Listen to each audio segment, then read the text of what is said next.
يا رسول الله يا حبيب الله মনে বড় আশা ছিল যাব মদিনায় মনে বড় আশা ছিল যাব அல்லாஹு தஆலாவை போற்றி புகழ்ந்தவனாக இந்த சந்தர்ப்பத்திலே துல்ஹஜ் மாதத்துடைய முதல் 10 நாட்களை அவற்றுடைய சிறப்புகளை அறிந்து வாழ்க்கையிலே அதை எடுத்து நடக்க வேண்டும் என்ற ஆர்வத்தோடு நாம் அனைவரும் இந்த பள்ளிவாசலிலே ஒன்று கூடியிருக்கின்றோம். இந்த சந்தர்ப்பத்திலே எனக்கு கொடுக்கப்பட்டுள்ள தலைப்பு உல்ஹியா வணக்கமும் அதனுடைய சட்டங்களும். உல்ஹியா என்ற இந்த வணக்கம் பெரும்பாலும் நம்மில் சிலர் செய்யக்கூடிய ஒரு வணக்கமாக இருக்கிறது. எங்களுக்கு தெரியும், வருடம் சில ஆட்கள் என்ன செய்வாங்க, அதுக்கண்டு ஒரு உற்சாகப்பட்டு செய்யக்கூடிய ஒரு நிலையாக இருக்கிறது. அப்போ இந்த வணக்கத்தை பற்றி அல்லது இந்த உல்ஹியா என்ற அந்த செயலை பற்றி இன்னும் ஒரு தெளிவான விளக்கம் இல்லாத ஒரு நிலை சமூகத்தில் இருக்கிறதை பார்க்கிறோம். அதனுடைய நோக்கம் என்ன, ஏன் அது செய்யப்படுகிறது, அதனால் இருக்கக்கூடிய தாக்கங்கள், சமூகத்தில் ஏற்பட வேண்டிய மாற்றங்கள் அல்லது சமூகத்துக்கு அது எந்த வகையிலெல்லாம் பயன் தருகிறது, இஸ்லாம் ஏன் அதை கடமையாக்கி இருக்கிறது, அதனுடைய முறைகள் பேணப்படுகிறதா என்பதை பற்றி ஒரு தெளிவு ஏற்பட வேண்டிய தேவை இருக்கிறது. அல்லாஹ் தஆலா இவ்வாறான ஒரு கடமையை, இவ்வாறான ஒரு வணக்கத்தை, அது கடமை என்று கூட சொல்லலாம், அப்படியான ஒரு வணக்கத்தை எதற்காக ஏற்படுத்தினான் என்று நாங்கள் பார்க்கும்போது அதை நாம் ஏன் செய்ய வேண்டும், அல்லாஹு தஆலா ஏன் இதை ஏற்படுத்தினான் என்பது அது அல்லாஹு தஆலாவுடைய நோக்கங்கள் எங்களுக்கு தெளிவாக சொல்ல முடியாது. அல்லாஹ் அவன் பல நோக்கங்களுக்காக பல வணக்கங்களை பல காரியங்களை உலகத்தில் என்ன செய்கிறான், நடத்தி கொண்டு போகிறான். அவன் அந்த நோக்கத்தை எங்களுக்கு சொன்னால்தான் என்ன செய்யும், எங்களுக்கு தெரியும். அப்போ அல்லாஹ் தஆலா எங்களுக்கு சொல்லி இருக்கக்கூடிய சில காரணங்கள், இதற்காக நீங்கள் இதை செய்யுங்க அல்லது இதை செய்தால் உங்களுக்கு இது கிடைக்கும் என்று அல்லாஹ் சொல்லி இருக்கக்கூடிய விஷயங்களை மட்டும்தான் நாங்களுக்கு என்ன செய்யலாம், எங்களுக்கு சொல்லலாம். அல்லாஹ் தஆலா இந்த உல்ஹியாவுடைய வணக்கத்தை பற்றி திருக்குர்ஆனிலே அவன் என்ன செய்கின்றான், கட்டளையாக எங்களுக்கு சொல்கின்றான். நபி ஸல்லல்லாஹு அலைஹி வஸல்லம் அவர்களுக்கு அல்லாஹ் தஆலா சூரத்துல் கௌசர் என்ற அதாவது என்ற அத்தியாயத்தை, எங்களுக்கு எல்லாருக்கும் தெரியும், இன்னா ஆத்தைனா கல் கௌசர் சூரத், எல்லாருக்கும் பாடம். அந்த சூரத்தை அல்லாஹ் தஆலா நபி ஸல்லல்லாஹு அலைஹி வஸல்லம் அவர்களுக்கு ஒரு ஆறுதலாக என்ன செய்கிறான், இறக்குறான். அந்த சூரத்தை அவர்களுக்கு ஒரு ஆறுதலாக இறக்குறான். என்னத்துக்கு ஆறுதலாக இறக்குறான் என்றால், அந்த அவர்களுடைய பிரச்சாரத்தின் அந்த ஆரம்ப கட்டத்திலே மக்கள் அவர்களை குறை கூறி கொண்டிருந்தார்கள். என்னென்னலாம் சொல்லணுமோ அதெல்லாம் சொல்லி கொண்டிருந்தாங்க. பைத்தியக்காரன், சூனியக்காரன், அதான் இதான்னு சொல்லி கொண்டிருந்தாங்க. அதில் இன்னொரு விஷயத்தை அவர்கள் சொல்லுவார்கள், நபி ஸல்லல்லாஹு அலைஹி வஸல்லம் அவர்களுக்கு சந்ததி இல்லை அப்படின்னு சொல்லி போட்டோம். அதாவது அல் அப்தர், இவர் சந்ததி அற்றோர் இல்லை. ரசூலுல்லாஹி ஸல்லல்லாஹு அலைஹி வஸல்லம் அவர்களுடைய ஆண் குழந்தைகளை அல்லாஹ் தஆலா என்ன செய்கிறான், சின்ன வயதிலே மரணிக்க செய்கிறான். ரசூலுல்லாவுடைய ஆம்பளை பிள்ளைகள் எல்லாருமே சின்ன வயசில் என்ன செய்கிறாங்க, மௌத்தாயிடுறாங்க. அப்போ ரசூலுல்லாவுக்கு பரம்பரை இல்லாத ஒரு நிலை, இது அல்லாஹ்வுடைய ஒரு ஏற்பாடு. எதிர்காலத்திலே வரக்கூடிய விளைவுகளை வச்சு அல்லாஹ் என்ன செய்கிறான், ரசூலுல்லாவுடைய ஆம்பளை பிள்ளைகளை எல்லாம் சின்னத்திலே மரணிக்க செய்கிறான். 2 பேர் மரணிக்கிறாங்க. அப்படி அப்போ ரசூலுல்லாவுக்கு ஆண் குழந்தை இல்லை என்ற ஒரு நிலை அல்லாஹ் அதிலிருந்து நீக்கிறான். அதே நேரத்தில் அவர்கள் வாரிசாக தொடர்ந்து வாழக்கூடிய ஒரு நிலை அல்லாஹ் இல்லாமல் ஆக்குறான்.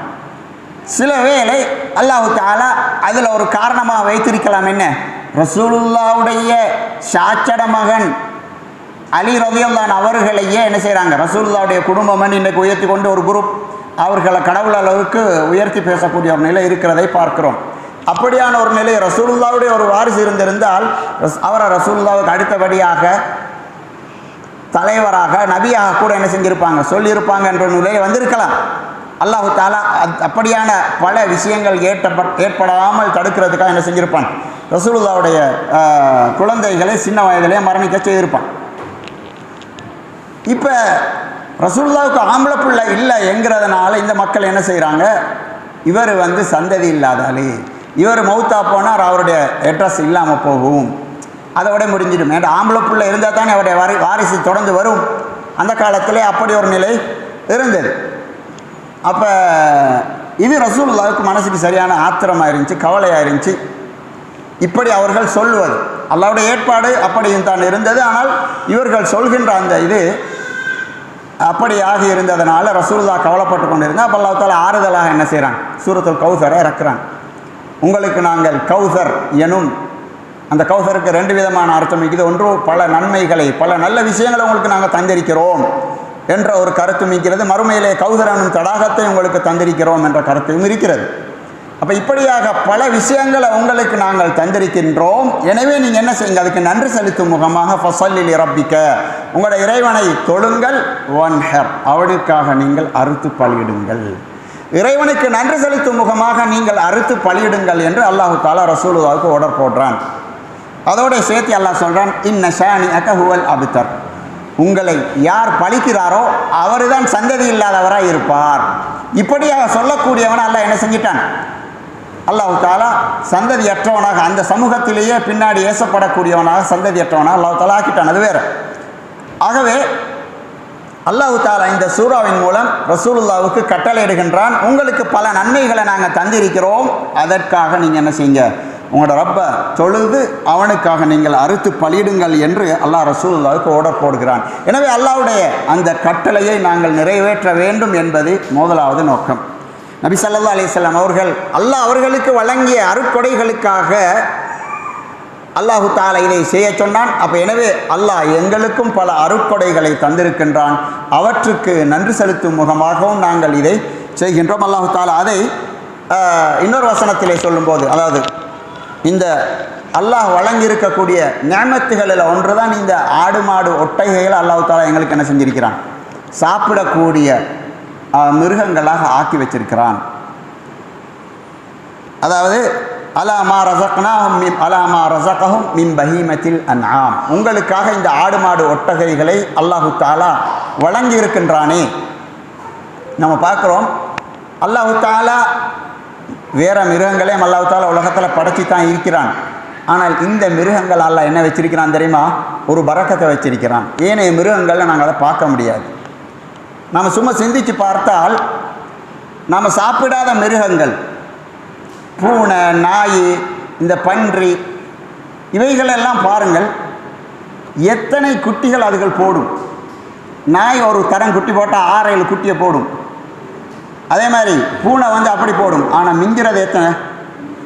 அதில் இனம் பரவி கொண்டா இருக்குது இந்த ஆடு மாடுகளை மாதிரி என்றால் இல்லை.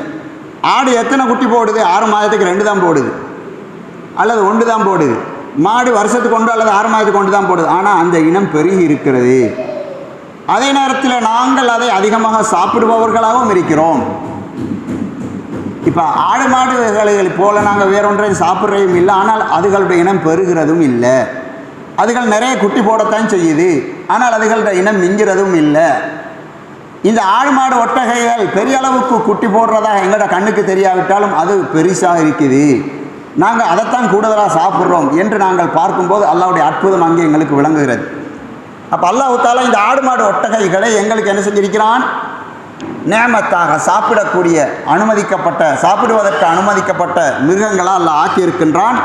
எனவே அதற்கு நாங்கள் அல்லாஹ்வுக்கு நன்றி செலுத்தும் முகமாக என்ன செய்கிறோம், இந்த வணக்கத்தை அல்லாஹ்வுக்காக வேண்டி நிறைவேற்றுகின்றோம். அல்லாஹ் சொல்லக்கூடிய அந்த நேரத்திலே, ரசூல் ஸல்லல்லாஹு அலைஹி வஸல்லம் அவர்கள் காட்டிய அந்த நேரத்திலே நாங்கள் அதை என்ன செய்கின்றோம், வணக்கமாக நிறைவேற்றுகின்றோம். அது மட்டுமல்ல, இந்த வணக்கத்தை நம்ம யாருக்காக செய்யணும், அல்லாஹ்வுக்காக செய்யணும். அல்லாஹ்வுக்காகத்தான் செய்யணும், வேற யாருக்காகவும் செய்யக்கூடாது.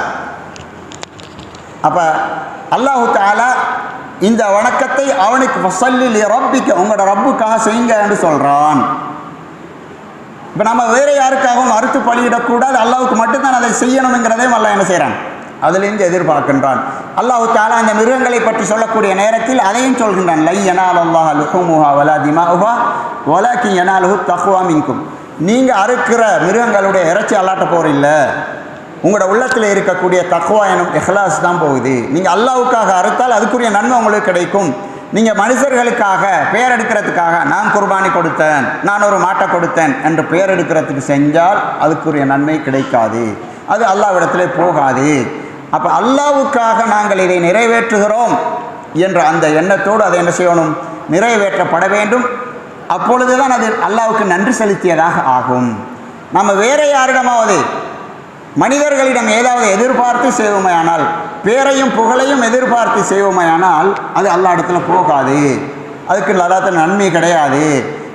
நபி ஸல்லல்லாஹு அலைஹி வஸல்லம் என்ன சொன்னாங்க, மன் அமில அமலன் அஷ்ரக ஃபீஹி மஇ கைரி தரக்துஹு வ ஷிர்கா.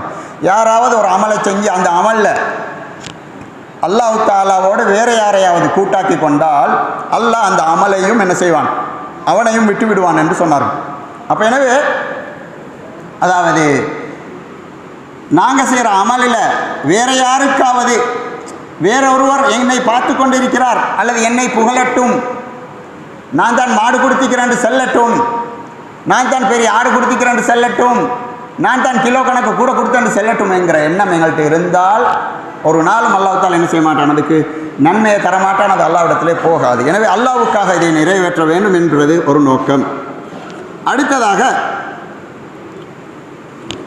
இந்த உலகியா என்ற வணக்கத்தின் மூலமாக அல்லாஹ் தஆலா எதிர்பார்க்கக்கூடியது மற்றவர்களுக்கும் என்ன செய்யணும், இந்த உலகியாவுடைய வணக்கத்துடைய அந்த பயன்பாடு கிடைக்கணும். நாம் மட்டும் அறுத்து நாம் மட்டும் சாப்பிட்றது இல்லை, நாம் அறுத்து அதை நாம் சாப்பிட்றதோட மற்றவர்களுக்கும் என்ன செய்யணும், அதை கொடுக்கணுங்கிற ஒரு நிலைப்பாடு அதில் இருக்கிறது. அதனால தான் அறிஞர்கள் சொல்வார்கள், அதை 3ஆக பிரித்து என்ன செய்வாங்க, செய்யணும்.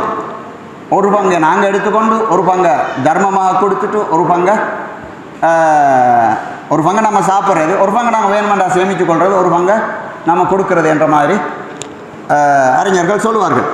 ஆகவே அடுத்தவர்களுக்கும் எங்கட என்ன செய்யணும்,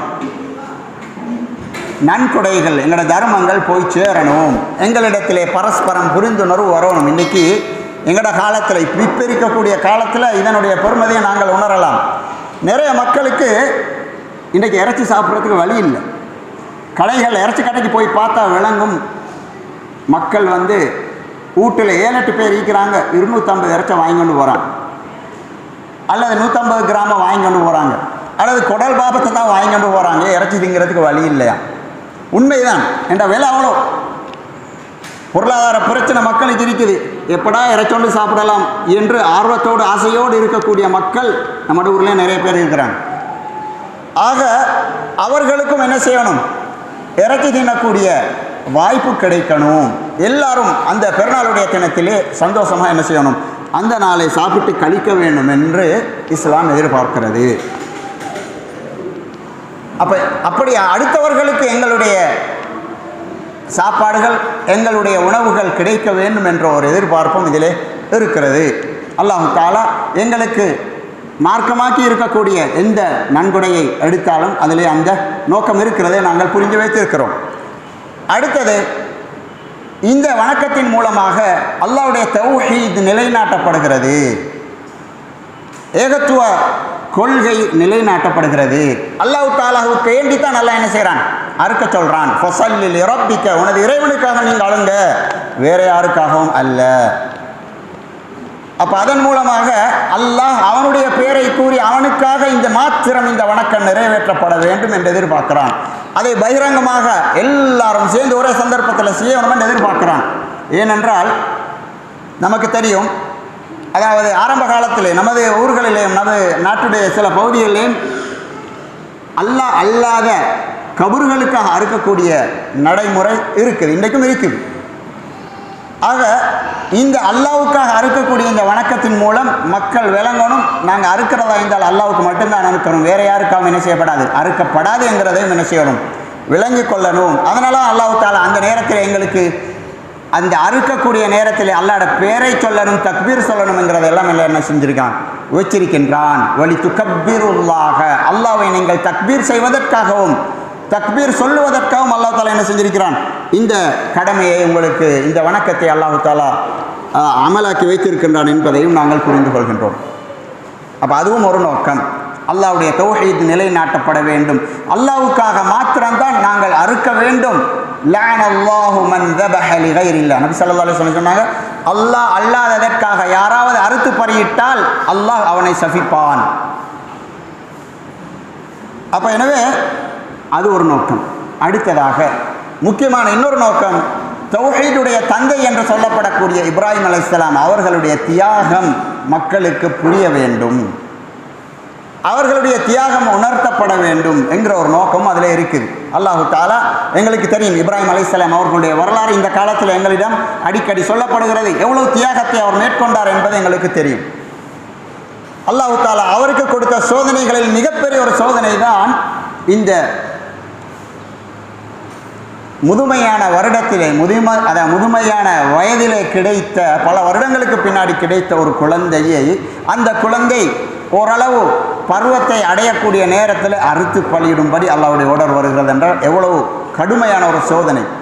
இந்த சோதனையின் போதும் அவர்கள் உறுதியாக இருந்தார்கள். அல்லாஹ்வுடைய கட்டளையை நிறைவேற்றுவதிலே அவர்கள் தயக்கமடையவில்லை.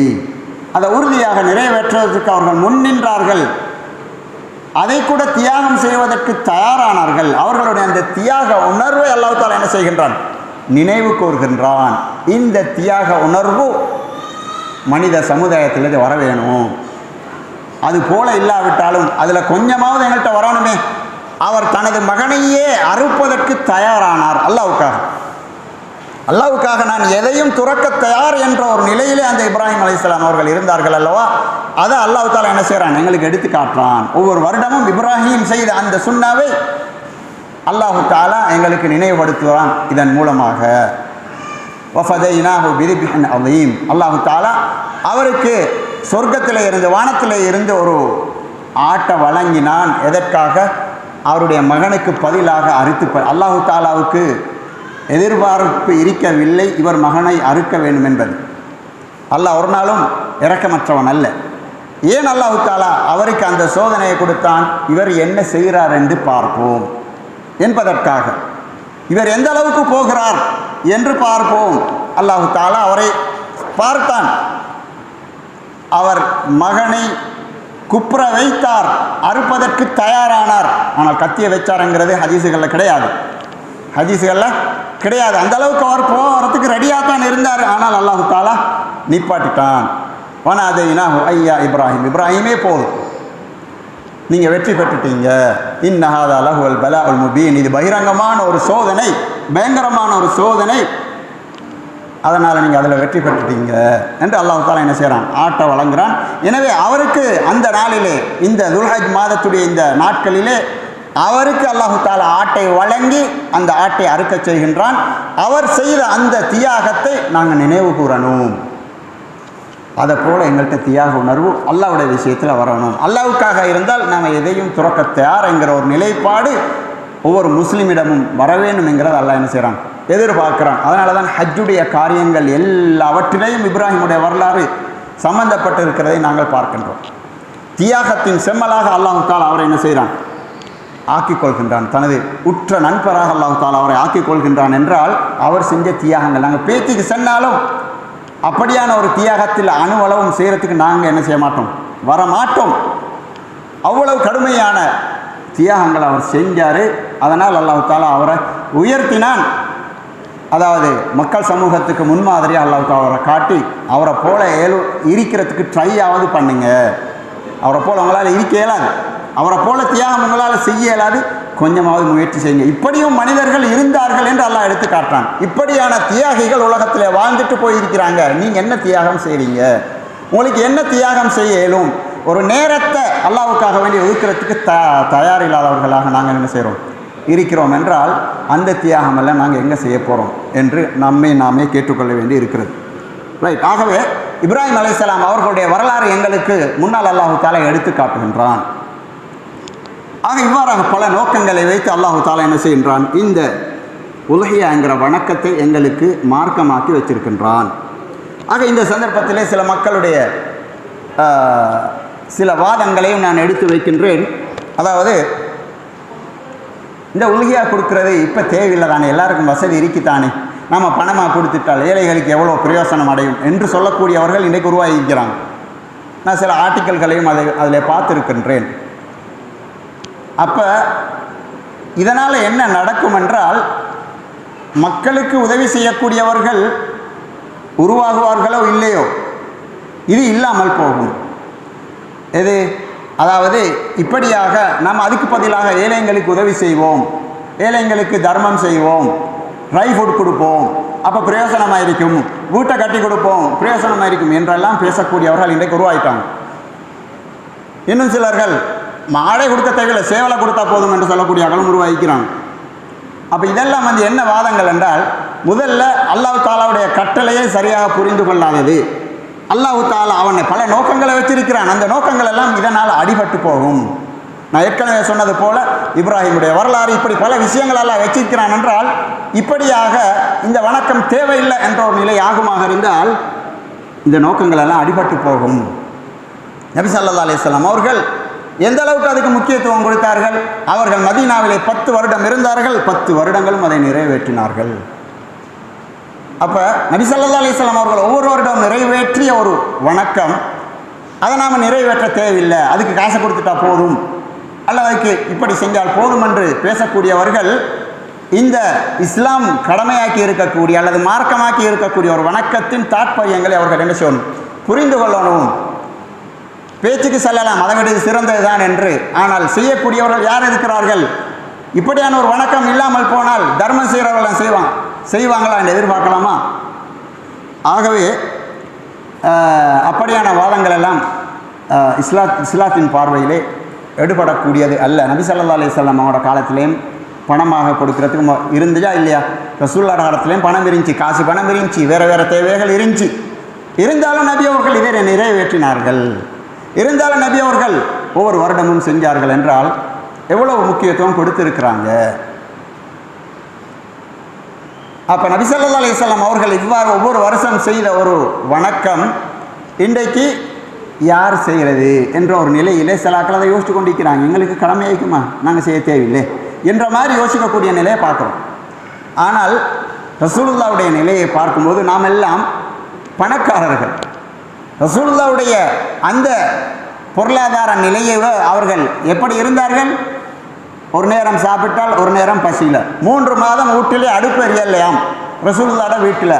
அப்போ எவ்வளோ வறுமையோடு இங்கிக்கிறாங்க. அப்படி இருந்தும் இந்த கடமையை அவர்கள் நிறைவேற்றக்கூடியவர்களாக இருந்திருக்கிறார்கள் என்றால் அப்போ எவ்வளோ முக்கியத்துவம் கொடுத்திருக்கிறாங்க. அப்போ எவ்வளோ கடமை உணர்வோடு அதை செய்ய வேண்டும். ரசூலுல்லாவுக்கே அதை செய்ய, அதாவது ரசூலுல்லாவுடைய அந்த பொருளாதார நிலையிலே அவர்கள் அதை நிறைவேற்றுவார்களாக இருந்தால் நம்மட பொருளாதார நிலை அதோடு ஒப்பிட்டால் நாம் எல்லாரும் பணக்காரர்கள். இன்றைக்கு ஒரு உதவியாவுக்கு நாம் ஒதுக்கக்கூடிய ஒரு 25,000 அல்லது 30,000 இன்றைக்கு சாதாரணமாக ஒரு கல்யாண ஃபங்க்ஷனுக்கு எங்களோட ஆட்கள், எங்களோட குறிப்பாக எங்களோட பொம்பளையில் என்ன செய்வாங்க, ஒரு கவனம் வாங்குறதுக்கே அதை அந்த அளவு செலவழிக்கக்கூடிய ஆட்கள் இருக்கிறாங்க. அப்போ உடுப்புகளுக்கு நம்ம சாதாரணமாக பெருநாளை கொடுக்குற உடுப்புகளுக்கெல்லாம் அப்படி செலவழிக்க இயலுமாக இருந்தால் ஏன் இந்த உலகியாவுக்கு நாம் யோசிக்கிறோம்? எனக்கு கடமையோ இல்லையோ தெரியா, நான் அதை செய்யணுமோ இல்லையோ தெரியும்னு யோசிக்க தேவையில்லை. அல்லாஹ்வுக்காக நம்ம அதை செய்வோம் என்று முன்னுக்கு வரணும். ஆகவே அன்பார்ந்த சகோதரர்களே, நபி ஸல்லல்லாஹு அலைஹி வஸல்லம் அவர்கள் சொன்னதாக இப்னு மாஜாவிலே வரக்கூடிய ஒரு செய்தி என்ன சொல்கிறது? மன் வஜத சிஅதன் ஃபலம் யுலஹி ஃபலா யக்ருபன்ன மஸ்ஜிதனா. யாரிடம் வசதி இருந்தும் அவர் இந்த உலஹியாவை நிறைவேற்றவில்லையோ அவர் எங்கட பெருநாள் தொழும் திடலுக்கு வரவான வேண்டாம். அப்போ அவனுக்கு பெருநாளே தேவையில்லைங்கிறான். இது ரசூலுல்லாஹ் சொன்னதோ அல்லது அந்த அறிவிக்கக்கூடிய சஹாபி சொன்னதோ என்கிறது சம்பந்தமாக கருத்து வேறுபாடு அறிஞர்களிடம் இருக்கிறது. ரசூலுல்லாஹ் சொன்னது தான் என்று சொல்லக்கூடிய அறிஞர்களும் இருக்கிறாங்க. ஒரு சஹாபி தான் சொல்லியிருந்தாலும் அது ரசூலுல்லாஹ் சொன்னதுடைய அந்தஸ்து அங்கே இருக்கிறது. ஒரு சஹாபி தன்னிச்சை அப்படி சொல்ல மாட்டார். எங்களோட பள்ளிக்கு தொழறதுக்கு வரவானமென்று அவருக்கு தடுக்கிறதுக்கு அதிகாரம் கிடையாது. அப்போ ரசூலுல்லாஹ் அப்படி சொல்கிறாங்க என்றால் அல்லது ஒரு சஹாபியை தான் அப்படி சொல்கிறாங்க என்றால் எவ்வளோ முக்கியத்துவம் கொடுத்துருக்குறாங்க. பெருநாள் தொழும் திடலுக்கு வரவானம், உங்களுக்கு இங்கே தொழுகிறதுக்கு அருகதை இல்லை, உங்கள்கிட்ட வறுமை அதாவது பொருளாதாரம் நிற்குது, நீங்கள் அப்படி இருந்தும் நீங்கள் உலகியாவை செய்யலை அப்படிங்கிற ஒரு பார்வை தான் அங்கே என்ன செய்யப்படுகிறது, பார்க்கப்படுகிறது. ஆகவே இன்னொரு ஹதீஸில் நபி ஸல்லல்லாஹு அலைஹி வஸல்லம் அஹ்மதிலே வரக்கூடிய ஒரு செய்தியிலே சொன்னாங்க, அலா அஹ்லி குல்லி பைத்தின் உத்ஹியத்துன், ஒவ்வொரு வீட்டார்களுக்கும் ஒரு உல்ஹியா கடமையாக இருக்கிறது என்ற ஹதீஸும் இருக்கிறது. அதே மாதிரி ஒரு சஹாபி என்ன செய்கிறாரு, அவருடைய வீட்டுடைய அந்த நிலையை வச்சு அவசரப்பட்டு அவர் என்ன செய்கிறாரு, தொழுகிறதுக்கு முன்னாடி உல்ஹியாவை கொடுத்துட்டு போய் ரசூலுல்லாஹ்ட்ட சில யாரை சொல்ல, என் வீட்டுடைய நிலை எல்லாரும் பசியளிக்கிறாங்க, நான் அவசரமாக என்ன செஞ்சுட்டேன், அறுத்து போட்டேன், ஐது நுஸ்கன், நீங்கள் இன்னொரு ஆட்டை அருங்கன்னு ரசூலுல்லாஹ் சொல்கிறாங்கண்டா அப்போ என்ன காரணம்? இதை வைத்துத்தான் அறிஞர்களிலே ஒரு சாலார் ஷேகுல் இஸ்லாம் இப்னு தைமியா போன்றவர்கள் இது கடமை என்றாங்க, இது வாஜிப் என்றாங்க. யாருக்கு? அதை கொடுப்பதற்குரிய வசதி உள்ளவர்களுக்கு இது வாஜிப் கட்டாயம் என்ற கருத்தில் இருக்கிறாங்க. மதுஹபுடைய பெரும்பான்மையான அறிஞர்கள் சுன்னான்னு சொல்கிறாங்க. ரைட். ஆகவே இந்த வணக்கத்தை நாம் அனைவரும் எங்களோட நிலையை எங்களுக்கு தான் தெரியும். நம்ம ஒரு உடுப்புக்கு இவ்வளோ செலவழிக்கிறோமே, ஒரு உடுப்புக்கு 5000 ரூபா 6000 ரூபா, அல்லது ஒரு உடுப்பண்டா ஒரு சாரத்துக்கு அல்லது ஒரு ஷர்ட்டுக்கு அல்லது ஒரு ட்ரௌசருக்கு ஒரு ஷூவுக்கு எவ்வளோ செலவழிக்கிறோம் எனும்போது இது ஒரு பெரிய காசு அல்ல. ஒரு வருடத்திலே ஒரு முறை நமக்கு வரக்கூடிய ஒரு வணக்கம் என்ற அடிப்படையிலே அல்லாஹ்வுக்காக நாங்கள் அதை செய்வதற்கு பின்வாங்கக்கூடாது என்பதைத்தான் நான் சொல்கின்றேன். ஆகவே இந்த உலகிய வணக்கத்தில் எங்களுக்கு தெரியும், நாம் நிறைவேற்றப்படக்கூடிய பிராணி என்பது ஒன்றில் ஆடாக அல்லது மாடாக அல்லது ஒட்டகமாக, ஒட்டகங்கிற நாட்டில் இல்லை, ஆடு அல்லது மாடு கொடுக்க போகிறோம். இதில் எது சிறந்தது எனும்போதோ, ஒரு தனியான ஒரு வணக்கத்தை நிறைவேற்றுவதற்கு ஒருவருக்கு சக்தி இருந்தால், ஒரு ஆடு கொடுக்கறதுக்கு அல்லது ஒரு மாடு கொடுக்கறதுக்கு சக்தி இருந்தால் மாடு ஒரு ஆள் கொடுக்கிறது, அல்லது ஆடு ஒரு ஆள் கொடுக்கிறது. அதற்கு அவருக்கு சக்தி இல்லாவிட்டால், வசதி இல்லாவிட்டால் 7ல் ஒரு பங்கா என்ன செய்யலாம், அவருக்கு சேர்ந்து கொள்ளலாம் என்ற கருத்தை அறிஞர்கள் சொல்கிறார்கள். நபி ஸல்லல்லாஹு அலைஹி வஸல்லம் அவர்களுடைய காலத்திலே அவ்வாறாக நிறைவேற்றப்பட்டது என்பதை நாங்கள் ஹதீஸ்களிலே, திருமிதி போன்ற ஹதீஸ்களிலே பார்க்கின்றோம். அடுத்ததாக ஆடு மாடு எனும்போது அதில் சில நிபந்தனைகள் இருக்குது. ஒட்டகத்தில் மீக்குது. ஒட்டகத்தை பற்றி நாங்கள் பேச வேண்டிய அவசியமே எங்கள் நாட்டில் இல்லை. அதனால் ஆடு மாடு என்னும்போது, மாடாக இருந்தால் 2 வருஷம் பூர்ணமாக இருக்கணும், ஆடாக இருந்தால் 1 வருடம் பூர்ணமாகினால் போதும் என்கிறது தான் சரியான கருத்து. இதில் சில மதுஹபுடைய அறிஞர்கள் வித்தியாசமான ஒரு கருத்தையும் சொல்லியிருக்கிறாங்க. ஷாஃபி மதுஹபுடைய அறிஞர்கள் ஆடாக இருந்தாலும் 2 வருஷம் என்கிற கருத்தை சொல்லியிருக்கிறார்கள். இது எப்படி இந்த பிரச்சனை அல்லது இந்த கருத்து வேறுபாடு வரதுக்கு காரணம் என்னென்றால், நபி ஸல்லல்லாஹு அலைஹி வஸல்லம் அவர்கள் லா தத்பஹு இல்லா முஸின்னா என்று சொன்னார்கள். இந்த ஹதீஸ் முஸ்லிமிலே வரக்கூடிய ஒரு ஹதீஸ், அதாவது 1963வது ஹதீஸ். என்ன சொல்கிறாங்க, நீங்கள் பருவ வயதை அடையாதவற்றை அல்லது வயதை அடையாதவற்றை நீங்கள் என்ன செய்ய வேணாம், அறுக்க வேணாம் அப்படின்னாங்க. இது எல்லாத்துலேயும் பேணப்படணும். உலகியாவிலேயும் தான், அஃப்ரிக்காவிலேயும் தான், மற்றும் நாங்கள் வணக்கமாக நேர்ச்சையாக வைக்கக்கூடிய எல்லா இதுலேயும் இது பேணப்பட வேண்டும். அப்போ நபியம் என்ன சொல்கிறாங்க, நீங்கள் அப்படி இல்லாமல் அறுக்க வேணாம். அப்போ அதனால் அறிஞர்கள் சொல்கிறாங்க, அப்படி பூரணமாகாவிட்டால் அந்த வணக்கம் நிறைவேறாது. உதாரணமாக 1 வருடம் பூரணம் இல்லாத ஒரு ஆட்டை யாராவது கொடுத்தால் அது என்ன செய்யாது, உலகியாவாக கணக்கெடுக்கப்பட மாட்டாது. அதனால் அதில் நாங்கள் கொஞ்சம் கவனமாக இருக்கோம். வியாபாரிமார் என்ன செய்வாங்க, வருடம் பூர்த்தி ஆயிடுச்சு, வருடம் அல்ல அதை விட கூடன்னு சொல்லுவாங்க. அப்போ நாங்கள் அதை உறுதிப்படுத்தி கொள்ள வேண்டும். நம்பிக்கையானவர்களிடம்தான் நாங்கள் ஆடு மாடுகளை வாங்க வேண்டும். மாடாக இருந்தால் 2 வருஷம் பூர்ணமாக இருக்கணும். அப்போ இந்த ஷாஃபி மதுஹபுடைய அறிஞர்கள் இந்த கருத்தை சொல்வதற்கு காரணம் என்னென்னா, அங்கே ரசூலுல்லாஹ் முஸின்னா வயது வந்த மிருகம் என்று சொன்னாங்க. இந்த வயது வந்த, அதாவது பல் விழுந்த மிருகம், முஸின்னான்னு சொன்னால் பல் விழுந்த மிருகம். ஆடு மாடுகளிலே பல் விழுகின்ற வயதை அறிந்து கொள்வதில் ஏற்பட்ட அந்த கருத்து வேறுபாடு தான் இந்த கருத்து வேறுபாட்டு காரணம். சில அறிஞர்கள் விளங்கினார்கள், வயது வாரது ஆட்டுக்கு, அதாவது நோமல் ஆட்டுக்கு, சாதாரண ஆட்டுக்கு, வெள்ளாடுன்னு சொல்லுவாங்க, இதுக்கு வயது பல்லு விழுகிற வயசு 1 வருஷம், 1 வருஷமானால் பல்லு விழும் என்று சிலர் விளங்கினாங்க. சிலர் விளங்கினாங்க இல்லை 2 வருஷமான பிறகுதான் பல்லு விழும் என்று விளங்கினாங்க. அதனால் ஏற்பட்ட அந்த கருத்து வேறுபாடு தான். ஆனால் 1 வருடத்திலே பல்லு விழும் என்பதை ஆடு, அரபு நாட்டிலே, சவுதி அரேபியாவிலே ஆடு வளர்க்கக்கூடியவர்கள் அவர்கள் அதை பார்த்து அது பல்லு விழுந்திருக்கிறத காட்டக்கூடிய வீடியோக்களை நானும் பார்த்துருக்கிறேன். அதுதான் உண்மை. அறிஞர்கள், அதாவது ஹம்பலி மதுஹபுடைய அறிஞர்கள் பெரும்பாலும் ஏகோபித்த கருத்தில் இருக்கிறாங்க, 1 வருஷம் போதும். அதாவது வெள்ளாட்டுக்கு. மாடாக இருந்தால் 2 வருஷம் நிற்கணும். செம்மறி ஆடாக இருந்தால் 6 மாதம் போதும் என்கிறது தான் அதுவும் சரியான கருத்து. அதுக்கும் நபி ஸல்லல்லாஹு அலைஹி வஸல்லம் அவர்களுடைய அனுமதி இருக்கிறது. இப்படியாக வருடம் கட்டாயம் நாம் என்ன செய்யணும், அந்த விஷயத்தில் கவனமாக இருக்கணும். என்ற சில நேரம் நாங்கள் ஆடுகளை வாங்குவோம், வியாபாரி எங்களையே மாற்றி தந்துடுவார். அது சில நேரம் 7-8 மாதமாக இருக்கும், 1 வருஷம் பூர்ணமாக இருக்காது. அப்போ அதில் குற்றம் அவருக்கு தானே போகும் என்றாலும் நாங்கள் அதில் கவனம் செலுத்தாவிட்டால் எங்களுக்கும் என்ன செய்யும், அது நன்மை இல்லாமல் போகலாம். ஏன்னா நபி ஸல்லல்லாஹு அலைஹி வஸல்லம் அவர்கள் முறைப்படி நிறைவேற்றாத வணக்கத்தை நிறைவேறாது என்று சொல்லியிருக்கிறாங்க. அதனால் அடுத்தது குறைகள் இருக்கக்கூடாதுங்கிற விஷயத்தை நாங்கள் ஹதீஸ்களில் கேட்டு இருக்கின்றோம். 4 விஷயங்கள் ஒரு மிருகத்தில் இருந்தால் அந்த குர்பானி நிறைவேறாது. அர்பஉன் லா தஜூஸு ஃபில் அல்லாஹி என்று நபி ஸல்லல்லாஹு அலைஹி வஸல்லம் சொன்னாங்க.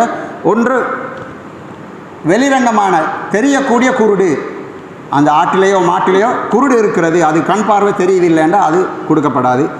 அடுத்தது, கடுமையான நோய், எங்களுக்கு நல்லா விளங்குது இந்த நோய் பிடிச்ச மாடு அதனால் அறுத்தாரு என்பது விளங்குகிறது. அல்லது முடமாக இருக்குது, நொண்டி நொண்டி போகக்கூடிய ஒரு ஆடு மாடாக இருக்கிறது. அல்லது ரொம்பவே மெலிஞ்சு வைத்து இருக்குது, அந்த மெலிவோடு அது இன்னும் உயிர் வாழக்கூடிய நிலை இருக்காது என்ற மாதிரி மெலிஞ்சு போயிருந்தால் அதையும் நிறைவேற்றவானம் என்று நபி அவங்க சொல்லியிருக்கிறாங்க. சஹாபாக்களும் என்ன செய்வாங்க, நாங்கள் கொளுத்த மிருகங்களைத்தான் என்ன செய்வோம், அறுப்போம் என்ற கருத்தை அவர்கள் சொல்லி இருக்கிறதை பார்க்கிறோம். ஆகவே இந்த விஷயங்களை நாங்கள் பேணிக்கொள்ளணும். அதில் சில நேரம் சில சின்ன சின்ன காரணங்கள், சின்ன சின்ன நோய்கள், சில நேரம் அதில் கருத்து வேறுபாடுகள், உதாரணத்துக்கு காது வெட்டுப்பட்டிருந்தால் கொடுக்க முடியுமா இல்லையா, அல்லது ஏதாவது குத்துகள் பட்டு இருந்தால், சின்ன சின்ன கண்ணுக்கு தெரியாதவைகளாக இருந்தால் பிரச்சனை இல்லை. அது சம்பந்தமாக அறிஞர்கள் மத்தியில் கருத்து முரண்பாடுகள் இருக்கிறதையும் நாங்கள் புரிந்து கொள்கின்றோம். அப்படி யாராவது செய்ய வேண்டுமாக இருந்தால் உலகியாக்களை நிறைவேற்றும் போது ஏதாவது குறைகள் இருக்கும்போது அதுகளை கொஞ்சம் தெரிந்தவர்களிடம் கேட்டு அறிந்து கொள்வது பொருத்தமாக இருக்கும். அடுத்தது, எப்படி அறுக்கிறது, அறுக்கும்போது நாங்கள் என்னென்ன செய்யணும், அதுவும் எங்களுக்கு பெரும்பாலும் சப்ஜெக்ட் இல்லாத ஒரு விஷயம் மாதிரி தான் இன்றைக்கு இருக்குது. ஏன்டா யாரும் ஆடு மாடுகள் அறுக்க போகிறல, அதுக்கண்டு ஒரு ஆள் ஊரில் ஒரு ஆள் இருக்கிறார், அவர் தான் அறுக்கணும் என்ற மாதிரி நினச்சி கொண்டு இருக்கிறார். இல்லை, நபி ஸல்லல்லாஹு அலைஹி வஸல்லம் அவங்க தான் அறுத்தாங்க. ரைட். அப்போ இந்த அறுக்கிற விஷயத்தை ரசூல் ஸல்லல்லாஹு அலைஹி வஸல்லம் அவர்களாகவே அறுத்தார்கள். இன்றைக்கு அறுக்கிறதுக்கு எல்லாரும் பயம், கத்தி எடுக்கிறதுக்கு பயம் என்ற நிலை இருக்கிறது. ஆயிஷா ரலியல்லாஹு அன்ஹா அவர்கள் ஒரு ஆட்டை தனியாக அறுத்திருக்கிறாங்க, தனியாக இன்னொரு ஆள்கிட்ட உதவி இல்லாமல் காலால் மிரிச்சு கொண்டு ஒரு ஆட்டை அறுத்து இருக்கிறாங்க. அப்போ எவ்வளோ தைரியம். இன்றைக்கு எங்கள்கிட்ட பொம்பளைகள்கிட்ட கோழி எண்ணெய் கொடுத்தா கூட அறுக்கிறதுக்கு பயந்துடுவாங்க, கத்தியை பிடிக்கிறதுக்கே பயம், கோழி அறுக்கிறத பார்க்குறதுக்கே பயம், ஏன் ரத்தத்தை காண பயம். என்னடா பாரு, அப்படி பயப்பட வேண்டிய அவசியம் கிடையாது. நபி ஸல்லல்லாஹு அலைஹி வஸல்லம் அவர்களுடைய காலத்திலே அவர்கள் தனியாக ஆடுகளை அறுப்பாங்க. பொம்பளையே தனியாக ஆட்டை அறுக்கிறாண்டா, ஆம்பளைகள் ஒட்டகத்தையாக அறுப்பாங்களா இது. அப்போ அவர்களுக்கு என்ன சக்தி அப்படி கூடையா, உள்ளத்தில் இருந்த தைரியம்தான். சக்தியும் சில நேரம் கூட இருந்திருக்கலாம், அது வேறு. ஆனால் இன்றைக்கு கோழி அறுக்கிறதுக்கும் சில ஆக்கள் பயம். அதுக்கண்டு ஒரு காலத்தில் அந்த மோதினாரை கூட்டிக்கொண்டு வரணுமென்ற ஒரு நிலை இருந்தேன். இன்றைக்கு அந்த கோழி கடையிலே கோழி அறுத்து தரதுனால பிரச்சனை இல்லை, இல்லாட்டி கோழி எடுத்துக்கொண்டு அறுத்து விட்டுக்கா லெபமாரை தேடி ஓடுற நடைமுறை இன்றைக்கும் இருக்கும். ஏதோ கோழி அறுத்தே கடையில் கொடுக்கறதுனால அந்த பிரச்சனை இல்லை. ஆக இந்த அறுக்கிறங்கிறதுக்கு நாம் பயப்பட வேண்டிய அவசியம் இல்லை. அது ஆடாக இருந்தாலும் சரி, மாடாக இருந்தாலும் சரி, கோழியாக இருந்தாலும் சரி, அந்த முறை எங்களுக்கு நாங்கள் கேட்டுக்கொண்டால் அது மாதிரி நாம் என்ன செய்யணும், அறுக்க இயலும். அதுக்கு யாரும் பின்வாங்க தேவையில்லை. நபி ஸல்லல்லாஹு அலைஹி வஸல்லம் அவர்கள் தானாகவே என்ன செஞ்சிருக்கிறாங்க, அறுத்து இருக்கிறாங்க என்பதை நாங்கள் என்ன செய்யணும், புரிந்து கொள்ள வேண்டும். அந்த அறுக்கும் போது நம்ம கத்தியை தீட்டிக் கொள்ள வேண்டும். அந்த மிருகத்துக்கு விதை இல்லாத முறையிலே, அதுக்கு நோவு இல்லாத முறையிலே அதை நாங்கள், நோவில்லைன்னா அப்போ அறுக்கிற நோவு தான் என்று யோசிக்கப்படாது, அறுக்கிறங்கிறது நோவு தான். ஆனால் அது அல்லாத வேறு நோவுகள் வராமல் என்ன செய்யணும், நபி ஸல்லல்லாஹு அலைஹி வஸல்லம் என்ன செய்வாங்களாண்டா அந்த ஆட்டுடைய கன்னத்திலே காலை வச்சுக்கொள்வாங்களாம். ஏன், அது உசும்பினால் அதுக்கு வருத்தம் வரும் என்பதற்காக வேண்டும். ஆகவே வருத்தம் இல்லாத முறையிலே அதனுடைய இப்போ கத்தியை முன்னாடி தீட்டப்படாது. ஏன்டா கத்தியை தீட்டுற நேரம் அதுக்கு விளங்கும், அது தீட்டப்படாது. அதே போல் அறுக்கிற ஒரு மாட்டை வச்சுக்கொண்டு இன்னொரு மாட்டை என்ன செய்யப்படாது, அறுக்கப்படாது. இது போன்ற விஷயங்களை நாங்கள் என்ன செய்யணும், தவிர்த்து கொள்ள வேண்டும். அடுத்தது, நபி ஸல்லல்லாஹு அலைஹி வஸல்லம் அவர்கள், நீங்கள் அறுத்தால் நன்றாக அறுங்கள், கத்தியை தீட்டிக் கொள்ளுங்கள். அதே போல் உங்களோட மிருகம் அறுத்து முடிஞ்சதுக்கு பிறகு கொஞ்சம் நேரம் அதுக்கு ரெஸ்ட் எடுக்கிறதுக்கு கொடுங்க. வல் யுரிஹ் தபீஹதஹு, அதை என்ன செய்யுங்க, அதுக்கு ஒரு ரெஸ்ட்டை கொடுங்கன்றாங்க. அப்போ இதில் ஒரு முக்கியமான விஷயம் என்னென்னா, இன்றைக்கு நாம் சொல்கிறத கேட்போம், உள்கையை இறைச்சி சரியான டேஸ்ட்டாம். எங்கள் ஆட்கள் நிறைய சொல்லுவாங்க, நானும் அனுபவிச்சிருக்கிறேன். உள்கையை இறைச்சி கடையில் வாங்குறத விட டேஸ்ட், உண்மைதானது. ஏன் அது டேஸ்ட்டாக இருக்கிறது என்றால், கடையில் வாங்குகிறார்கள், கடையில் அறுக்கிறார்கள் இந்த முறைகளை பேணுவது மிகவும் குறைவு. அது ஒரு முக்கியமான காரணம். ஆட்டை அறுத்து போட்டால் என்ன செய்கிறாங்க, உடனே உரிச்சிடுவாங்க, இரத்தம் வெளியாகிறதுக்கு விட மாட்டாங்க. அதுக்குரிய நேரம் பொறுத்து கொண்டு ஈக்கியல், அவங்களுக்கு வேலை நடக்கணுமே, அவசரமாக கூலியாக்களுக்கு சம்பளத்தை கொடுக்கணும், கடைக்கு கொண்டு போகணும் என்ற அவசரத்தில் என்ன செய்வாங்க, தடபடன்னு வேலையை முடிச்சுட்டு கொண்டு போவாங்க. அது மட்டுமல்ல, ரத்தமெல்லாம் வெளியான மாட்டோட இடையும் குறையுமே. ஏன்னா 5 கிலோ இருக்கிற மாட்டில் நான் 500 கிராம் ஒரு என்ன செய்யும், இந்த 5 கிலோவுக்கு பதிலாக 5 கிலோ இறைச்சியில் கொஞ்சம் ரத்தம் போனால் என்ன நடக்கும், அது 4.5 கிலோ ஆகும் என்று அவர்கள் சில நேரம் அப்படின்னு யோசிக்கிறாங்களோ தெரியாது. அப்போ எனவே இரத்தம் பூரணமாக வெளியானால்தான் அந்த மிருகத்திலே டேஸ்ட் இருக்கும். அதைத்தான் நாங்கள் என்ன செய்கிறோம், உதுகியாவில் அதை பேணுறாங்க. பார்த்தீங்களா, உதுகியா அறுக்கக்கூடியவர்கள் இதெல்லாம் பேணுறாங்க. ஏன், அதை மார்க்க முறைப்படி அறுக்கணும் என்று அந்த நேரத்தில் மட்டும் செய்வார்கள். மற்ற நேரங்களில் கடையில் விற்கிறவர்கள் அதை பெரும்பாலும், அதனால் எல்லாரும் அப்படியே நான் சொல்லலை, எனக்கு தெரியாது, பெரும்பாலும் அதை பேண மாட்டேன் என்று அவங்களோட அவசரத்துக்கும் அவங்களுக்குரிய அந்த லாபங்களையும் கருதி அவர்கள் அவ்வாறு செய்ய மாட்டார்கள். அதுவும் சில நேரம் மேலே பெரும்பாலும் டேஸ்ட் குறையிறதுக்கு அதுவும் காரணமாக இருக்கும். ஆகவே இந்த விஷயங்களை நாம் என்ன செய்யணும், உதுகியாவில் மட்டுமல்ல நாங்கள் அறுக்கக்கூடிய நேரத்தில் இவைகளை பேணிக்கொள்ள வேண்டும் என்பதையும் நாங்கள் உணர்கிறோம். அடுத்ததாக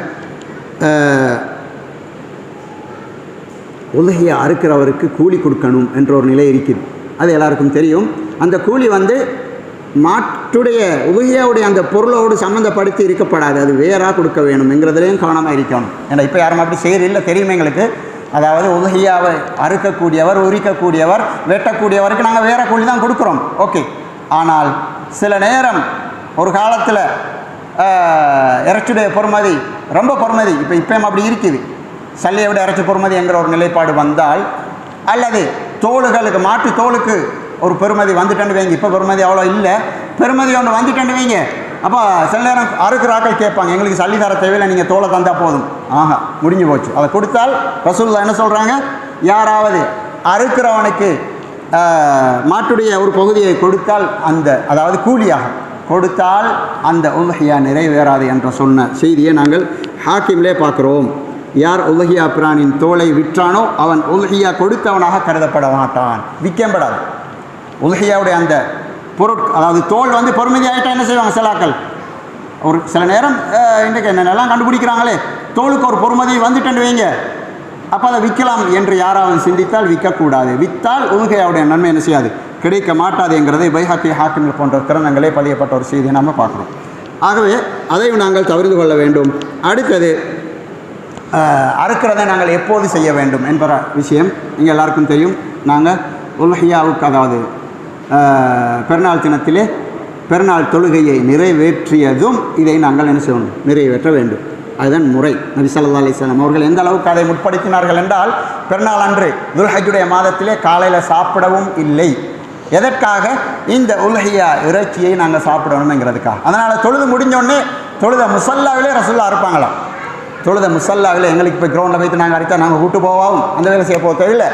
நாங்கள் இயன்ற அளவுக்கு அவசரமாக அதை நிறைவேற்றக்கூடிய இடத்துல நாம் என்ன செய்வோம், அதை நிறைவேற்றுவோம், அவசரப்படுத்துவோம் அந்த விஷயத்திலே. இப்போ சில ஆட்கள் என்ன செய்வாங்க, அங்கங்கெல்லாம் கொடுக்குறாங்க, வேலை செய்கிறாக்கள் இல்லை. இன்றைக்கு அதான் பெரிய பிரச்சனையாக இருக்குது. வேலை செய்கிறதுக்கு ஆள் இல்லை. ஊரில் ஒரு மாப்பியா, அது ஒரு மாப்பியாவாகிட்டது. இன்னும் நாட்கள் மட்டும்தான் உதுகியாவுடைய இறைச்சி வேலை செய்வாங்க. அவங்க குரூப் ஆகிக்கொண்டு அவங்க செய்கிற நாளைக்கு அவங்க ஒரு இடத்துல பாரம் எடுத்திருந்தால் அடுத்த இடத்துல வேலை நடக்கிறதுக்கு ஒரு ஊர் இல்லை. அல்லாஹ் ஊர் இல்லை என்ன தெரியாது. ஆனால் அவங்க அப்படி நினைச்சு கொண்டு இருக்கிறாங்க, நாங்கள் மட்டும்தான் செய்கிறேன். அல்லது வேறு யாரும் அதுக்கு முன் வாரது இல்லை. ஏன் முன் வாரது இல்லை? நான் அரபு நாட்டில் இருந்த காலங்களிலே பார்த்துருக்கிறேன். அதாவது நாங்கள் இருந்த பகுதியில் இருந்த அரபிகள் என்ன செய்வாங்கன்னா, அவங்களோட வீட்டில் ஆடுகள் அறுப்பாங்க. ஒரு வீட்டில் 4-5 ஆடு அறுபடும். எல்லோரும் வேலை செய்வாங்க, ஆம்பளை பொம்பளை எல்லோரும் கொத்துவாங்க. எல்லாருக்கும் அன்றைக்கு வேலை அதுதான், பெருநாள் அவங்களுக்கு அதுதான். ஆட்டை அறுத்தால் அதை கொத்துறதும் வெட்டுறதும் இதுதான் எல்லாரோட வேலை, செய்யலும் எல்லாருக்கும். ஆனால் எங்கட ஆக்கள் செய்கிறீங்க, அது சும்மா வேற என்ன யாருடைய வேலை மாதிரி நினச்சி கொண்டிருக்கிற. அப்போ எங்களுக்கு நினைவிக்குது, அவங்க தலையை மட்டும் எங்களுக்கு தருவாங்க, நாங்கள் தலையெல்லாம் வந்து நாங்கள் இறச்சி கொத்துவோம் வேறையா, ரைட். அப்போ எனவே அதாவது உதுஹியாவுடைய இந்த வேலைகளை அதாவது முற்படுத்த வேண்டும்ங்கிறது தான் முக்கியம். யாரை போட்டு செஞ்சாலும் பிரச்சனை இல்லை என்றாலும் நாம் செய்வதற்கு முன்னாகணும். அந்த பெருநாள் தினத்தில் இந்த உதுஹியா என்கிற வணக்கத்தோடு எங்களை நாங்கள் சம்மந்தப்படுத்திக் கொள்வது என்பது நபி ஸல்லல்லாஹு அலைஹி வஸல்லம் அவர்களும் சஹாபாக்களும் செய்த ஒரு வேலை. அதை நாங்கள் செய்வதற்கு பின் தயங்க வேண்டிய அவசியம் இல்லை. அப்போ அந்த பெருநாள் தொழுகைக்கு பின்னாடி தான் அதை செய்ய வேண்டும், யாரும் முற்படுத்தக்கூடாது. அதே மாதிரி ஐயாமு தஷ்ரீக்குடைய அந்த பெருநாளை அடுத்து வரக்கூடிய 3 நாட்களுக்கு உள்ள அதை செஞ்சிடணும். அதுக்கு பின்னாடி பிற்படுத்தவும் கூடாது. பிற்படுத்தினால் அதுவும் ஏற்றுக்கொள்ளப்பட மாட்டாது. 11, 12, 13 இந்த 3 நாட்களிலேயும் மனுஷன் அதை நிறைவேற்றிவிட வேண்டும் என்பதையும் நாங்கள் புரிந்து கொள்வோம். அடுத்தது உலுஹியா இறைச்ச வச்சுக்கொள்ள இயலுமா என்றால் வச்சுக்கொள்கிறதுக்கு நபி ஸல்லல்லாஹு அலைஹி வஸல்லம் அவங்க அனுமதி கொடுத்தாங்க. ஒரு சந்தர்ப்பத்தில் ஒரு வருடத்தில் ரசூலுல்லாஹ் சொன்னாங்க, ஒரு வருடத்தில் கொஞ்சம் கஷ்டமாக இருந்துச்சு, சஹாபாக்களுக்கு பஞ்சமாக இருந்துச்சு, அதனால் யாரும் 3 நாளைக்கு மேலே இறைச்சிகளை வச்சுக்கொள்ள வேணாம் என்று ரசூலுல்லாஹோட ஆர்டர் போட்டாங்க. அப்போ எல்லாரும் கொடுத்துட்டாங்க. அதுக்கப்புறம் அடுத்த வருடங்களில் சஹாபாக்கள் கேட்குறாங்க, யார் ரசூலுல்லாஹ் நாங்கள் இந்த வருஷம் அதே மாதிரி செய்யணுமா? இல்லை பரவாயில்லை, நீங்கள் வச்சுக்கோங்க, சேமித்து வச்சுக்கோங்க என்று சொல்லி, அந்த காலத்தில் ஃப்ரிட்ஜ் இல்லை, அவங்க என்ன செய்வாங்க, இறைச்சிகளை காய்ச்சி வைத்துக் கொள்வார்கள். இறைச்சிகளை அதாவது வெட்டி காய்ச்சி வச்சுக்கொள்வாங்க. அதனால தான் ஐயாமு தஷ்ரீக் என்கிற பெயர் வந்ததாகவும் அறிஞர்கள் சொல்கிறாங்க. தஷ்ரீக் என்று சொன்னால் காய்க்கக்கூடிய நாட்கள் அப்படின்ட்டு. அடுத்ததாக உலுஹியாவுடைய காரியத்தை நிறைவேற்றுவோர் தடுத்து கொள்ள வேண்டிய விஷயம் எங்களுக்கு தெரியும். அதாவது நகம், முடி இவைகளை நாங்கள் எடுப்பதை தவிர்த்து கொள்ள வேண்டும் என்று எங்களுக்கு சொல்லப்பட்டிருக்கிறது. நபி ஸல்லல்லாஹு அலைஹி வஸல்லம் அவர்கள் அதை சொன்னார்கள் என்கிற செய்தியை நாங்கள் முஸ்லீமிலே வரக்கூடிய செய்தியை நாங்கள் பார்க்கின்றோம். ரைட். இப்போ இந்த தடை எப்போருந்து நாம் செய்யணும் என்றால், உலுஹியாவுடைய எண்ணம் எங்களுக்கு எப்போ வருகிறதோ அதிலிருந்து நாம் அதை என்ன செய்யணும், மேற்கொள்ளணுமே தவிர, அதாவது தற்செயலாக எங்களுக்கு இப்போ உலுஹியா கொடுக்கணும் என்ற எண்ணம் இல்லை, அல்லது வசதி வந்தால் பாப்போம், இல்லாட்டி நான் கொடுக்குறில்ல என்ற ஒரு நிலைப்பாட்டில் நாங்கள் இருக்கிறோம் என்று வைத்துக்கொள்ளுங்கள். இப்போ துல்ஹஜ்ஜுடைய 10வது நாள் வருகிறது, எல்லாரும் கொடுக்குறாங்க, நானும் கொடுக்க போகிறேன் என்ற ஒரு எண்ணம் அந்த நேரத்தில் என்னிடம் உதிக்குமாக இருந்தால், நான் ஏற்கனவே பல தடவை நகர்த்த முடிய வெட்டிக்கிறேனே என்கிறது பிரச்சனை அல்ல. அதே போல் தற்செயலாக எங்களுக்கு தேவையாய்ச்சி முடிய நகத்தை வெட்டணும் என்ற தேவை நாங்கள் வெட்டினாலும் குற்றம் அல்ல. சில அறிஞர்கள் அதை குற்றம் என்ற பட்டியலில் சேர்க்கிறாங்க. அப்படி குற்றமாக இருந்தாலும் உலுஹியாவை என்ன செய்யாது, அது பாதிக்காது. உலுஹியாவை அது பாதிக்காது. அதனுடைய நன்மையை குறைக்குமா என்றால் அது அல்லாஹு ஆலம். ஆனால் அதை பாதிக்காது. நாம் எங்களுடைய கடமையை நாம் செய்கிற வேலையை செய்யலாம். ஆனால் முடிந்த வரைக்கும் நபி அவர்கள் ஒன்றை தடுத்தார்கள் என்றால் அதை நாங்கள் தவிர்த்து கொள்வதுதான் நல்லது. அப்போ உலுஹியாவுடைய, அதாவது ஒரு ஹாஜிக்கு ஹாஜுடைய ஹெராமுடைய அந்த நிலைக்கு ஒப்பாவது போன்று நபி ஸல்லல்லாஹு அலைஹி வஸல்லம் அவர்கள் என்ன செய்கிறாங்க, இதை எங்களுக்கு காட்டித்தாராங்க.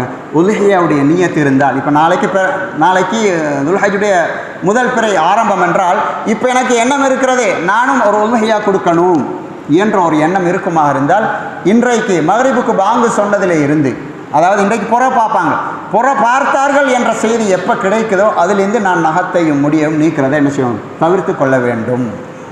ரைட். இப்போ எனக்கு நிர்பந்தமாச்சு, செஞ்சால் பிரச்சனை இல்லை என்றாலும் நபி அவர்கள் தடுத்த ஒரு தடையை நான் செஞ்சுட்டேனே என்பதற்கு அல்லாஹ்விடத்தில் நாம் என்ன செய்யணும், தௌபா செய்து கொள்ள வேண்டும்.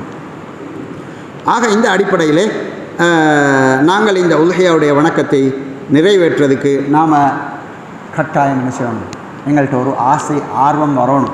இதுக்கு நிறைய சிறப்புகள், பலவீனமான நிறைய ஹதீஸ்கள் இருக்குது. அதாவது இது சம்பந்தமாக நாங்கள் முந்தி பயான்களை நிறைய கேட்டிருக்கின்றோம். அதில் ஒவ்வொரு முடிக்கும் நன்மை கிடைக்கும் என்றெல்லாம் கேட்டிருக்கோம். அதெல்லாம் பலவீனமான செய்திகள். ஒரே ஒரு செய்தியை ஹசன் தரத்திலே இருக்கக்கூடிய ஒரு செய்தியை இமாம் திர்மிதி, இப்னு மாஜா போன்றவர்கள் என்ன செய்கிறாங்க, பதிகிறாங்க. என்னென்றால், பெருநாள் தினத்திலே ஆதமுடைய மகன் செய்யக்கூடிய அமல்களிலே இந்த இரத்தத்தை ஓட்டக்கூடிய செயலை விட, அதாவது இந்த உலுஹியாவுடைய செயலை விட மிகச்சிறந்த ஒரு செயல் கிடையாது அப்படின்னு சொல்கிறாங்க. சொல்லிவிட்டு அது மறுமை நாளிலே அதனுடைய கொம்புகளோடும் அதனுடைய முடிகளோடும் வந்து அப்படின்னா என்ன அர்த்தம், நன்மைகளாக வரும். அதே போல் அதனுடைய இரத்தம் பூமியில் விழக்கூடிய நேரத்திலே அல்லாஹ்விடத்திலே விழுந்துவிடும். அப்படின்னா அல்லாஹ்விடத்தில் அது பெருமதியாக இருக்கும் என்ற ஒரு அர்த்தம் உள்ள ஒரு ஹதீஸ் என்ன செய்யப்படுகிறது, வருகிறது. இது திர்மிதியிலே, இப்னு மாஜா போன்ற கிரந்தங்களை அவர்களுக்கு சில அறிஞர்கள் இதை ஹசன் தரத்தில் இருக்கிறதா சொல்கிறாங்க. அதனால் அதாவது நபி ஸல்லல்லாஹு அலைஹி வஸல்லம் அவர்கள் சில அமல்களுக்கு நன்மைகளை வரையறைத்து சொல்லியிருக்கிறாங்க. அந்த நன்மை எங்களுக்கு கிடைக்கும். ஆனால் ரசூலுல்லாஹ் சொல்லாத எம்மாத்திரம் அமல்கள் எல்லாம் இருக்கிறது. நபி ஸல்லல்லாஹு அலைஹி வஸல்லம் அவர்கள் சில அமல்களை செய்திருக்கிறார்கள் வாழ்நாள் முறுக்கானால் அதுக்கு சிறப்பு சொன்னதாக எங்களுக்கு ஆதாரபூர்வமான செய்தி இல்லை. ரசூலுல்லாஹ் சொன்னதாக ஆதாரபூர்வமான செய்தி இல்லை என்பதற்காக அதுக்கு நன்மை இல்லை என்கிற அர்த்தம் அல்ல. அல்லாஹு தஆலா அதுக்கு நிறைய நன்மைகளை வச்சிருப்பான். பல அடிப்படையில் நான் ஏற்கனவே சொன்ன பல நோக்கங்களை வைத்து நாங்கள் அதை பார்க்கும்போது அல்லாஹு தஆலா இந்த அமலுக்கு நிறைய அமல்களை நிறைய நன்மைகளை என்ன செய்தான், அவன் வச்சுத்தான் இருப்பான். எனவே இந்த இப்போ சொன்ன ஹதீஸும் அதற்கு சான்றாக இருக்கிறதை நாங்கள் பார்க்கின்றோம். இது அல்லாமல் உலுஹியா சம்பந்தமாக சொல்லப்படக்கூடிய ஏனைய எந்த ஹதீஸ்களும் ஆதாரம் இல்லை. அதாவது அதற்குரிய நன்மைகள் சம்பந்தமாக அதற்குரிய நன்மைகள் சம்பந்தமாக ஆதாரபூர்வமான செய்திகள் குறைவு என்பதனால் அதனுடைய மகத்துவம் எங்களோட உள்ளத்திலேருந்து என்ன செய்யப்படாது, போகப்படாது என்ற நபி அவங்க என்ன சொல்லிக்கிறாங்க. நான் நேரத்தோடு சொன்னதில், யாருக்கு வசதி இருந்தும் உலகியா கொடுக்கவில்லையோ அவர் தொழுற முசல்லாவுக்கு வரவானம் என்றெல்லாம் சொல்லியிருக்கிறாங்கன்னும் போது நாம் எல்லோரும் அதை கொடுப்பதற்கு தகுதியுடையவர்கள் என்பதை எமது இந்த நாட்டுடைய நிலையை பொறுத்து நாங்கள் பார்க்கும்போது, எங்களுடைய செலவினங்களை நாங்கள் பார்க்கும்போது, நாங்கள் ஒரு சின்ன விஷயத்துக்காக செலவழிக்கக்கூடிய செலவுகளை எல்லாம் பார்க்கும்போது நிச்சயமாக அது எங்களுக்கு கடமையாகத்தான் இருக்கும் என்ற ஒரு உணர்வை நாம் எடுத்துக்கொள்ள முடியும்.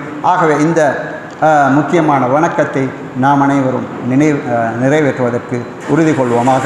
எல்லாம் வல்ல அல்லாஹு தஆலா இந்த நாட்களை பயன்படுத்தி அதற்குரிய நன்மைகளை அடைந்து கொள்ளக்கூடியவர்களாக எங்கள் அனைவரையும் ஆக்கி அருள்வானாக. வாஹிரு தஅவானா அனில் ஹம்துலில்லாஹி ரப்பில் ஆலமீன். அஸ்ஸலாமு அலைக்கும் வரஹ்மத்துல்லாஹி வபரகாத்துஹு.